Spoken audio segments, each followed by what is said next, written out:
community and the Latino community.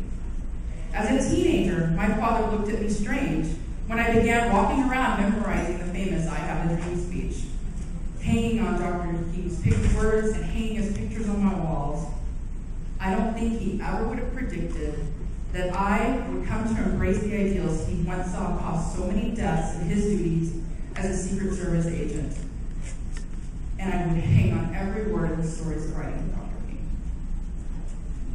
It was much of Dr. King's dream that and all that it entailed, that maybe as a 15-year-old I couldn't do much about for my whole community, but it inspired a legacy of strength inside of me.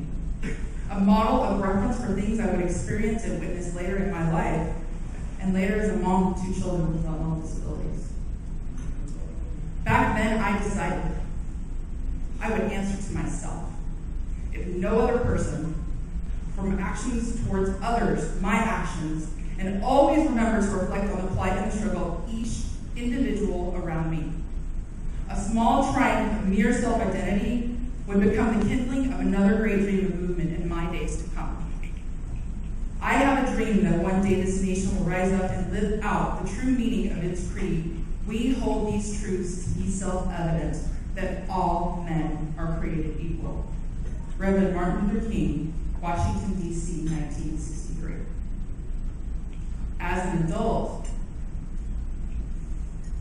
I was slapped with a new reality. Just a 20-year-old housewife, no college degree, married to an E-Corps in the Navy. I get the traumatic news. My little baby girl, just 22 months old, had autism. What was I to do? The dreams I had for this little girl, what she would grow up to be, to become, were shards of glass stabbing my heart. And I did what most parents do when they hear this news. My next and impassioned focus was to save her. I worked hard. I delved into the trenches of it all, and some of you guys know me from then. ABA, floral time, PT, OT, speech, RDI, DIR, more acronyms and therapies anyone living outside of my culture and my community could imagine. My life, my heart was pulling just to have her utter one word. Just to have her love me again, like she did when she was a baby before she fell into the autism. At first it felt futile. Then it felt exhausting. Learning, applying what I learned, and at the ripe old age of 3 years old, I learned that was just the beginning of it all. And now I was going to have to learn even more. Schools, education, advocating, navigating, all the other systems, HSS, SSI, Medi-Cal, health insurance, and the list still goes on and on. All things painful beyond measure because it all brought me back to one sad reality of this child that then I felt like I had lost. Well, as the pain was being dealt with and the blow occurred almost exactly a year and a half later, my second and only other child, my baby boy, also had autism. I even worked at the San Diego Regional Center at this time to help support parents and cope with diagnosis and intervention. It was difficult.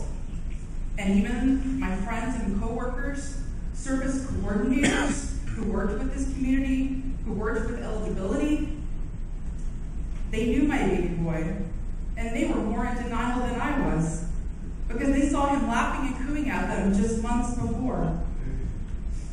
It's okay though, I thought. I know this stuff. No problem. Wrong.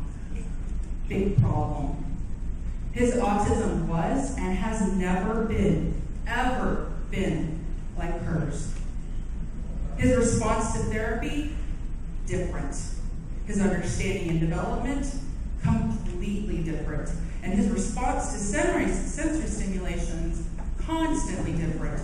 I mean, when one sound was hated by one, it was loved by the other and played over and over. So their worlds could often never even coincide. But then I was doing it all over again, ×2.